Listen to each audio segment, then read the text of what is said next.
মাত্র 10 মিনিটের মধ্যেই তৈরি হয়ে যাবে এমন একটা বাটা মাছের সর্ষে পোস্ত দিয়ে ঝালের রেসিপি শেয়ার করছি, যার স্বাদ গরম ভাতে অসাধারণ। তৈরি করাটা খুবই সহজ, এমন কিছুই না। নমস্কার বন্ধুরা, গীতাস রান্না বান্নাতে আপনাদের সবাইকে স্বাগত। আসুন দেখে নেওয়া যাক আমার আজকের এই বাটা মাছের ঝালের রেসিপিটা তৈরির জন্য এখানে আমি মাঝারি সাইজের বাটা মাছ খুব ভালোভাবে ধুয়ে পরিষ্কার করে নিয়েছি। এখন এর মধ্যে হাফ চা চামচ লবণ আর হাফ টিস্পুন হলুদ গুঁড়ো দিয়ে খুব ভালোভাবে ম্যারিনেট করে নিয়ে মোটামুটি 5-7 মিনিটের জন্য রেস্টে রেখে দিলাম। ততক্ষণে একটা মশলার পেস্ট তৈরি করব। তার জন্য হাফ চা চামচ পরিমাণ কালো সর্ষে খুব ভালোভাবে ধুয়ে পরিষ্কার করে জল ঝরিয়ে নিয়ে নিলাম শিলের মধ্যে। সাথে মোটামুটি 1.5 চা চামচের মতো পোস্ত দানা নিয়ে নিচ্ছি। পোস্তটাকে বাড়িয়ে বা কমিয়ে ব্যবহার করতে পারেন। আর সাথে 3টে কাঁচা লঙ্কা ঝালের জন্য নিয়ে নিলাম। অল্প পরিমাণে একটু জল দিয়ে খুব মিহি করে এটাকে বেটে নেব। ঝালটা আপনারা যে যেমন পছন্দ করেন সেই বুঝেই কিন্তু ব্যবহার করবেন। তো দেখুন, বেশ মিহি করে কিন্তু আমি বেটে নিয়েছি। এবারে একটা বাটির মধ্যে তুলে নিলাম। এখন রান্নাটা করবার জন্য গ্যাসে একটা কড়াই বসিয়ে দিয়ে দিলাম পরিমাণ মতো সরষের তেল। তেলটাকে খুব ভালোভাবে কড়াইয়ের চারিধারে লাগিয়ে দিচ্ছি। আর তেলটাকে ধোয়া ওঠা গরম করে নিয়ে তারপর কিন্তু মাছগুলোকে একে একে ছাড়ছি। মাছ ভাজার আগে কড়াইটাকে খুব ভালোভাবে গরম করে নিতে হবে আর তেলটাকে ধোয়া ওঠা গরম করে তারপরে কিন্তু মাছগুলোকে ছাড়তে হবে। তাহলে কিন্তু কোনো সময়তে কোনো মাছই কড়াইতে আটকে যাবে না।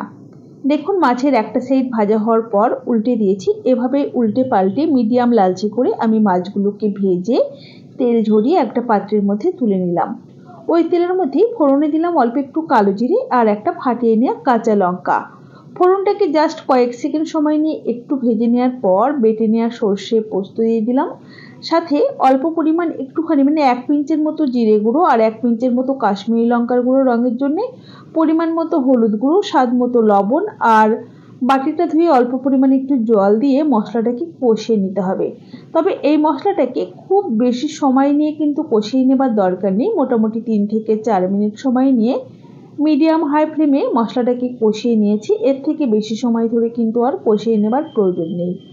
এবারে গ্রেভির জন্য পরিমাণ মতো জল দিয়ে দিয়েছি।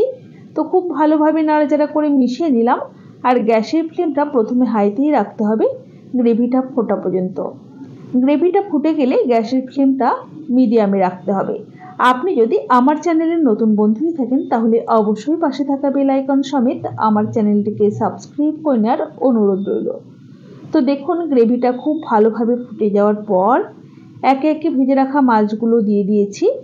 হালকা হাতে একটু নাড়াচাড়া করে নিলাম আর গ্যাসের ফ্লেমটা মিডিয়ামে রেখেই ঢাকা দিয়ে মোটামুটি 5 থেকে 6 মিনিট সময় নিয়ে রান্না করে নেব। তো দেখুন, ঢাকাটাকে এখন ওপেন করে নিচ্ছি। আর গ্রেভিটা কিন্তু আগে থেকে অনেকটাই ঘন হয়ে গেছে, কালারটাও চেঞ্জ হয়ে গেছে, দেখতেও কিন্তু ভারী সুন্দর লাগছে। আর মাছগুলো কিন্তু আমাদের খুব সুন্দর সুসেদ্ধ হয়ে গেছে। হালকা হাতে একটু নাড়াচাড়া করে নিচ্ছি আর এর মধ্যে এই সময়তে দিয়ে দিচ্ছি 2টো গোটা কাঁচা লঙ্কা। এতে কিন্তু রান্নাতে ঝাল হয়ে যাবে না, ফ্লেভারটা খুব ভালো আসবে।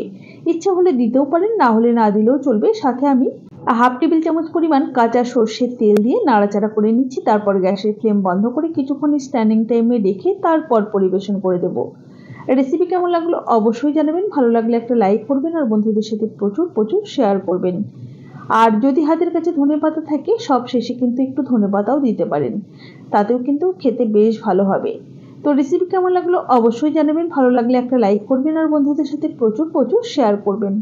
তাহলে আজ এই পর্যন্তই। সকলে ভালো থাকবেন, সুস্থ থাকবেন। হাজির হয়ে যাব নতুন কোনো রেসিপি নিয়ে। ধন্যবাদ।